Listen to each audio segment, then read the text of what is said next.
হুজুর 14 ফেব্রুয়ারি উপলক্ষে বান্ধবীকে গিফট দেওয়ার জন্য ছাগল চুরি নিয়ে কিছু বলেন।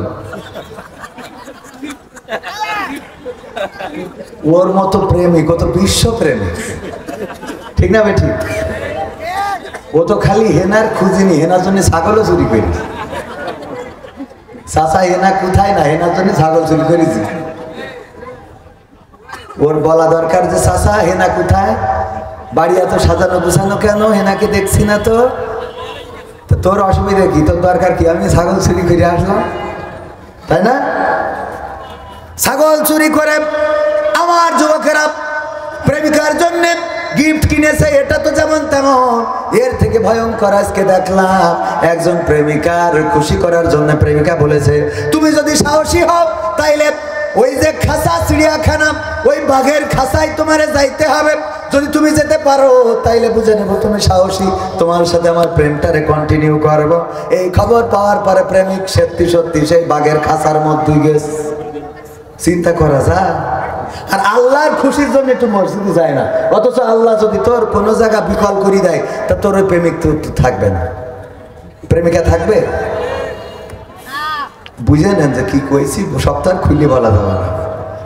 আল্লাহ রাব্বুল আলামিন যদি শক্তি না দেন, যদি চোখ হারিয়ে যায়, যদি কান হারায়, যদি আপনার বঙ্গ হারায়, এমনকি স্ত্রীর হক আদায় করার জন্য যা দরকার যদি আপনি তা না পারেন, তাইলে আপনার প্রেমিকা থাকবে না। সুতরাং যারা ছাগল চুরি করে প্রেমিকারে খুশি করতে যাও, ওইটা না, বরং ছাগল চুরি করা ছেড়ে দিয়ে আল্লাহকে খুশি করো। আল্লাহ রাব্বুল আলামিন তোমার জন্য উত্তম বউয়ের ব্যবস্থা করে দেবেন, বলেন সুবহানাল্লাহ। আজকালকের ছেলেরা বই নিয়ে আর বসে না, ও বাবা গুগলে সার্চ করিয়া পড়ে। ওরে কালের মেয়েরা কোরআন হাদিস ধরে না, এখনকার মা বোনেরা কোরআন হাদিস পড়ে না, ও আল্লাহ টিকটকে ভিডিও ওরা করে। আজকালকের ছেলেরা বই নিয়ে আর বসে না, গুগলে সার্চ করিয়া পড়ি। আগের সময় প্রেম করিলে মুরব্বীরা বলতো পাইছো কি, এখন বলে শখ করিয়া বাবু তুমি খাইছো কি, ঠিক না বেঠে?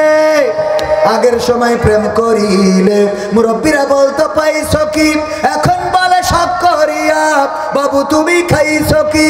লজ্জা শরম নাই, আইলাম কোন জামানাই, লজ্জা শরম নাই, আইলাম কোন জামানাই, ভবিষ্যৎ দেখি অন্ধকারে। আজকালকের ছেলেরা বই নিয়ে আর বসে না, ও বাবা গুগলে সার্চ করিয়া পড়ি। নতুন করে হয়েছে চালু এখন আবার কোন ট্রেন্ড, পরিচয় করাই দেখি এই আমার গার্লফ্রেন্ড, আছে না নাই? নতুন করে হয়েছে চালু এখন আবার কোন ট্রেন্ড, পরিচয় করাই দেখি এই আমার বয়ফ্রেন্ড।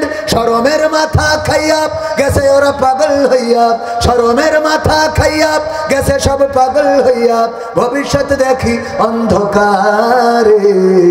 আজকালকের ছেলেরা বই নিয়ে আর বসে না, ও বাবা মোবাইলে সার্চ করিয়া পড়ে। ওরে কলারুয়ার মা বোনেরা কোরআন হাদিস ধরে না, সবাই না অনেকেই কলারুয়ার মা বোনেরা আল কোরআন পড়ে না, ও আল্লাহ টিকটকে ভিডিও ওরা করে। আজকালকের ছেলেরা বই নিয়ে আর বসে না, গুগলে সার্চ করিয়া পড়ি, ঠিক না বেঠে? এখন অনেক মেয়েরা আছে টিকটক করে বুরখা পরে, আবার দেখলাম কয়দিন আগে একটুখানি খুলে আবার ঢেকে দেয়, 2 সেকেন্ড দেখায়, বাকিটা দেখায় না। ওরা হলো আল্লাহওয়ালা টিকটকার। কি টিকটকার? পরহেজগার টিকটকার। বুরখা পরে টিকটক করে গদ খালি যায়, ওখানে নাকি কি একটা বানাই রেখেছে, ওইটা নাকি করে আর তাকে নাকে ঝিলতা। আর চারিদিক থেকে আমার যুবকেরা ভিডিও করে আর মনে করে আমি বোরকা পরে নাচতেছি, আমার কোনো অসুবিধা হবে না রে, ঠিক না বেঠে? বোরকা পর্দার জন্য হলেও আল্লাহ রাব্বুল আলামিন জানতেন কেমন পর্দা করা লাগবে। এই জন্য আল্লাহ রাব্বুল আলামিন বলেছেন তোমরা তোমাদের চাদরকে লম্বা করে আবৃত করে দাও, ঢিলা ঢালা পোশাক পরো। আর মুখমণ্ডলটারে খুলে রাখো যেন তোমাদেরকে চিনে নেওয়া যায়। সিদ্ধান্তটা কার? মুখমণ্ডল খুলে রাখতে বলেছেন কে? আল্লাহ বলেছেন মুখমণ্ডল খুলে রাখতে যেন তোমাদেরকে চিনে নেওয়া যায়। আর আমরা বেশি পর্দা করাইনো শুরু করলাম, যার কারণে এখন পতিতারা বোরকা পরি হোম সার্ভিস দিয়ে থাকে। বলেন নাউজুবিল্লাহ। বোরকা পরি যখন যায় মাজায় আবার দড়ি বাঁধে। আমি বললাম এই মাজায় দড়ি বাঁধতেছিস কেন? তোর পাশার সাইজ দেখাইনোর জন্য। কথা কয় না। মাজায় যে কটা দড়ি বাঁধে বুঝবেন এইগুলো শয়তানের চালা। কারণ বোরকা পরেছিস পর্দার জন্য, ও মাজায় ওকে খুলে পড়িতে আসছে যে মাজায় দড়ি বাঁধতে হবে। কথা কয় না। সত্যি না মিথ্যা? ওকে খুলে পড়িতে তোর মাথাতেই তো ঢাকা, মাজায় দড়ি যান নিচে সব বাঁধবে, উপরে আবার বাঁধতে হবে কিছু।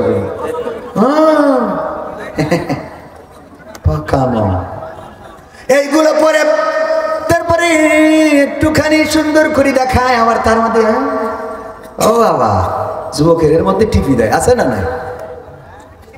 বোরকা পরে আল্লাহ বললেন ওয়াকরনা ফি বুয়ুতিকুন্না ওয়ালা তাবাররাজনা তাবাররুজাল জাহিলিয়াতিল উলা। ওগো নারীরা তোমরা পর্দার মধ্যে থাকো, জাহিলি যুগের মেয়েদের মতো সাজুগুজু করে নিজেদেরকে প্রদর্শন করে বেড়ায়ও না। আর এখনকার মা বোনেরা সাজুগুজু করে, তারপরে বোরকা পরে, তারপরে পার্কে যায়, বাম্বু ক্যাফে, বাঁশ খাওয়া ক্যাফেতে যায়, যে ওখানে যে বোরকাটা আস্তে করে খুলে দেয়।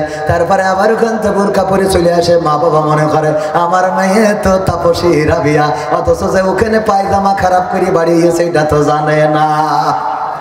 কথা কয় না? ও আমার ভাইয়েরা, আমি প্রথমে যে আয়াতে কারিমা তেলাওয়াত করেছিলাম, ইয়া আইয়ুহাল্লাযীনা আমানু কু আনফুসাকুম ওয়া আহলিকুম নার, আল্লাহ বললেন ওগো ঈমানদারেরা শোনো, আগুন থেকে তোমরা নিজেদেরকে রক্ষা করো। আর রক্ষা করো কাদেরকে? কাদেরকে? আহাল। কি হাল? আহাল মানে কারা? আমার পরিবার, আমার সন্তান, আমার নাতি, আমার নাতনি, আমার পুতনি, আমার ভাই, আমার ভাই বউ, এই জাতীয় যারা আছে সব আহাল। এই আহালদেরকে আগুন থেকে বাঁচানোর জন্য আল্লাহ রাব্বুল আলামিন আমাদের বলেছেন। অথচ আমাদের চোখের সামনে শুক্রবারে ক্রসিং করতে যাই আমাদের মেয়েরা।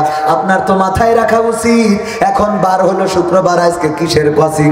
একটু পাশ ঘুরে দেখেন, ওর সাথে যাই দেখবেন ওর ক্রসিং করার জন্য মাস্টার আসে নাই, ওর মাইন্ড মাস্টারিং যে করে সেইটাই এসেছে। কথা কয় না? কোনোদিন খোঁজ নেছেন? আপনি তো বলেন ও আমার মেয়ে খুব ভালো ছাত্রী, জানো বউ অনেক ভালো, ও শুক্রবারেও ক্রসিং কামাই করে না। ও শুক্রবারে কে জন্য ক্রসিং কামাই করে না ওটা তুই খোঁজ নিবি না? কথা কয় না? আপনারা মনে হচ্ছে আমি মনে হয় নিচে কথা বলছি।